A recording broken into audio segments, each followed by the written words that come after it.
Hello प्यारे बच्चों। I hope कि आप लोग अच्छे होंगे और अच्छे से अपनी पढ़ाई भी कर रहे होंगे।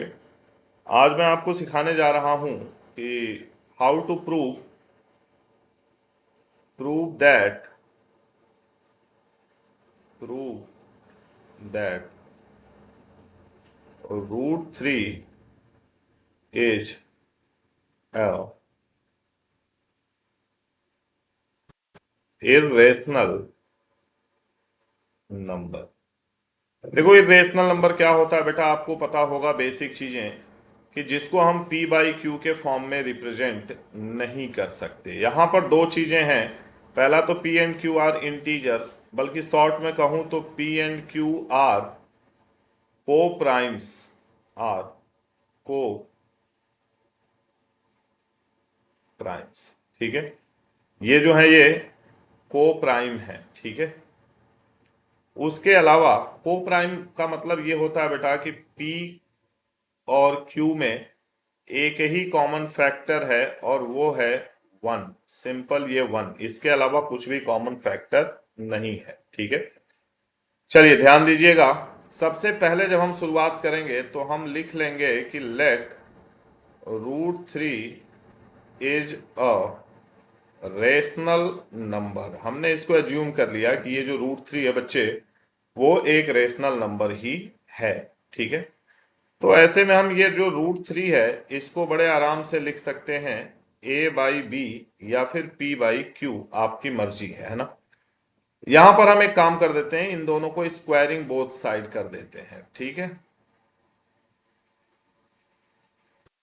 Squaring both sides. ऐसे में क्या होगा, ये तो 3 हो जाएगा बेटा और ये आ जाएगा a² अपॉन b²।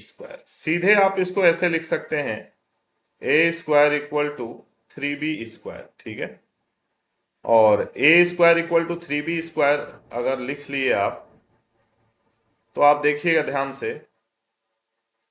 अब आप इसको लिख सकते हो बेटा कि इसको इक्वेशन नंबर 1 बनाओ पहले।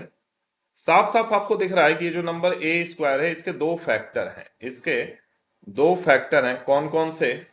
एक तो 3 है और एक b है। तो आप कह सकते हो कि a² is divisible divisible by 3। अगर कोई नंबर a² है और वो 3 से किसी नंबर से डिविजिबल है, 3 एक अनदर नंबर है, तो याद रखना कि a will also be divisible by a will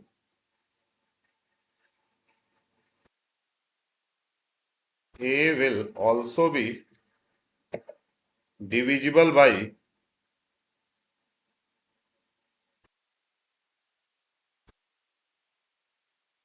also be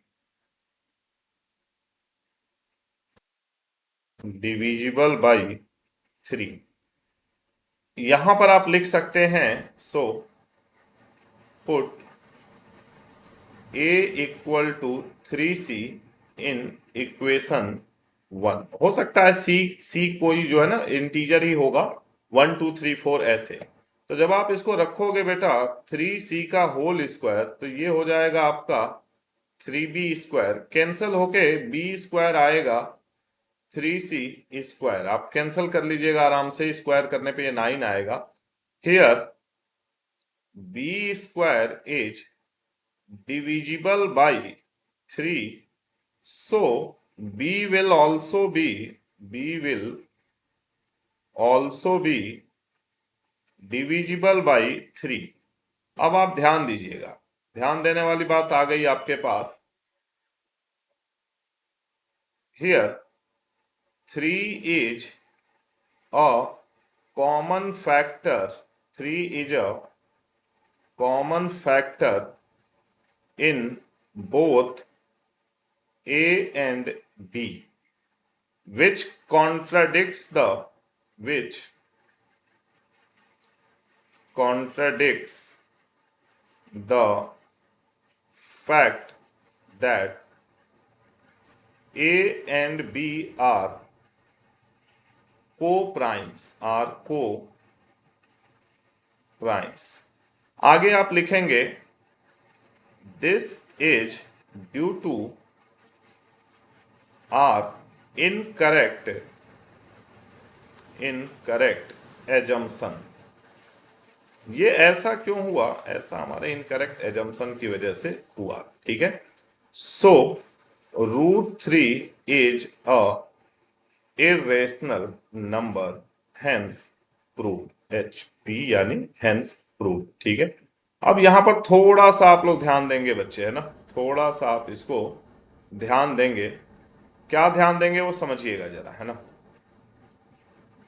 देखिए, ध्यान देने वाली बात मेन जो है वो ये है कि आपने पहले क्या किया। आपने पहले तो मान लिया कि ये रेशनल नंबर है।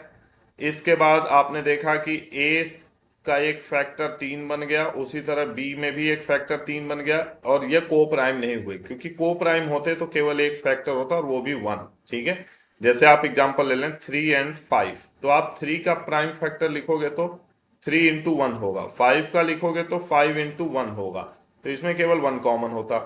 ये को प्राइम होते, लेकिन ये को प्राइम नहीं है, और इस वजह से हमारा ये जो √3 है वो इरेशनल है। दूसरा, यहां बता दूं कि रूट में अगर 4 होता तो वो इरेशनल नहीं होता, वो इरेशनल नहीं होता, बल्कि वो रेशनल होता। क्या होता? वो रेशनल होता, क्योंकि इसकी जो बाहर वैल्यू आती वो 2 आती। क्या आती?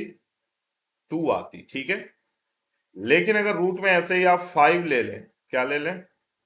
रूट में अगर आप 5 ले लेते हैं, रूट में कोई ऐसी वैल्यू है, जैसे √5 है, √6 है, जिसका परफेक्ट स्क्वायर रूट पॉसिबल नहीं है, √9 है, तो ये नहीं, ये तो रेशनल नंबर होगा। क्यों? क्योंकि इसका परफेक्ट स्क्वायर रूट 3 आ जाएगा, इसका परफेक्ट स्क्वायर रूट पॉसिबल नहीं है, तो ये दोनों ही इरेशनल नंबर्स हैं। अच्छा, ये एक स्टैंडर्ड फॉर्म है, ये पूरा लिखना और करना, और ये एक पेपर में जरूर आएगा। तो बहुत बहुत धन्यवाद आप सभी का, आप इसको अच्छे से नोट कर लीजिए। Thank you so much.